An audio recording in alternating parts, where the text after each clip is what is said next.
அரசியல் வேறு வந்திருக்கா, அதனால தான் அந்த மாதிரி பண்ணுறாங்கன்னு நினைக்கிறேன். விஜய்க்கு இதுக்கு முன்னாடியா இருக்கலாம், இல்லை இப்போயா இருக்கலாம். டைம் டு டைம் யார் மேலே இருக்காங்களோ ஏதோ ஒன்று பண்ணிகிட்டே தான் இருக்கிறாங்க. அதில் எதனா ஒரு காட்சி எதனா இருக்கும் பொழுது அதனால் யோசிக்கிறாங்கன்னு தெரியல.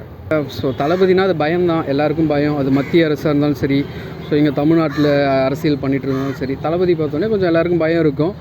லாஸ்ட் படம்ன்றதுனால கொஞ்சம் பிரச்சனை வரும் தான், ஆனால் கண்டிப்பாக படம் வந்துடும். ரிலீஸ் பண்ணால் நாங்கள் போய் பார்ப்போம். எங்கள் பாப்பாலாம் பார்க்கணுன்னு விருப்பப்படுறாங்க.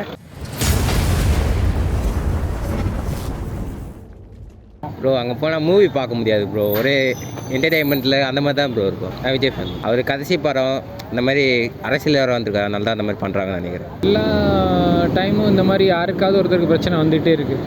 கமலஹாசனுக்கா இருக்கலாம், இல்லை விஜய்க்கு இதுக்கு முன்னாடியா இருக்கலாம், இல்லை இப்போயா இருக்கலாம். டைம் டு டைம் யார் மேலே இருக்காங்களோ ஏதோ ஒன்று பண்ணிகிட்டே தான் இருக்கிறாங்க. So it is not Vijay. Maybe விஜய்க்கு பதிலாக இன்னொரு எமர்ஜிங் யாராவது வந்தால் கூட அவங்களுக்கும் இதே கண்டிஷன் தான். இன்னொரு 10 வருஷமோ டவுன் தி லைன் என்னானாலும் இப்படி தான் இருக்க போகுது. விஜய் வர்றதுனால எதுவும் மாற போகிறதில்ல. மக்கள் ஃபஸ்ட்டு ஒழுங்காக இருக்கணும். ஏன்னா இதுக்கு முன்னாடி நிறைய பேர் வந்துட்டு போயிட்டாங்க. ஆனால் மக்கள் நல்லா இருந்தால் தான் அவங்க செய்கிறது இன்னும் நல்ல இடத்துக்கு கொண்டு போகும். போய் பார்ப்போம். விஜய் படம் யார் பார்க்காம இருப்பா?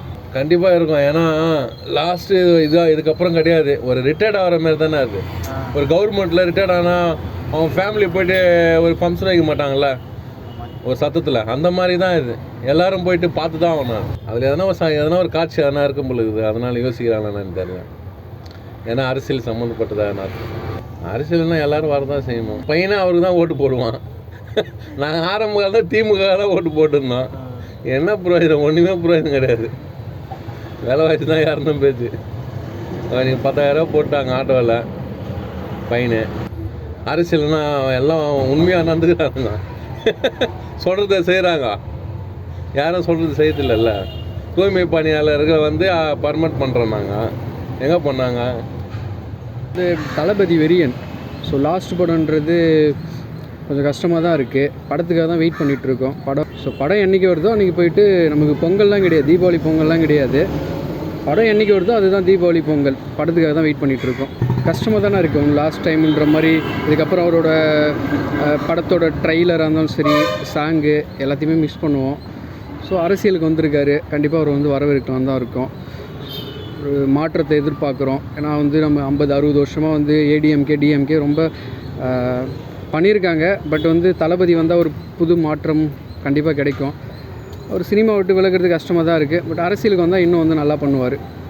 ஸோ தளபதினா அது பயம்தான், எல்லாருக்கும் பயம். அது மத்திய அரசாக இருந்தாலும் சரி, ஸோ இங்கே தமிழ்நாட்டில் அரசியல் பண்ணிகிட்டு இருந்தாலும் சரி, தளபதி பார்த்தோன்னே கொஞ்சம் எல்லாருக்கும் பயம் இருக்கும். லாஸ்ட் படம்ன்றதுனால கொஞ்சம் பிரச்சனை வரும் தான், ஆனால் கண்டிப்பாக படம் வந்துடும். தமிழ்நாட்டோட ஒரு கடைசி நம்பிக்கை அவர் விட்டனா வேறு யாரும் எதுவும் பண்ண முடியாது. ஆல்ரெடி நியூஸ்லாம் பார்த்துட்ருப்பீங்க, தமிழ்நாடு எப்படி இருக்குது அப்படின்னு சொல்லிட்டு. நல்லாயிருக்கும். மக்களுக்கு எடுத்து சொல்கிறதா பற்றி படம் எடுத்துருக்குறாங்கன்னு சொல்கிறாங்க. வந்தால் நல்லாயிருக்கும். ரிலீஸ் பண்ணால் நாங்கள் போய் பார்ப்போம். எங்கள் பாப்பாலாம் பார்க்கணுன்னு விருப்பப்படுறாங்க. முடிஞ்சால் போய் பார்ப்போம்.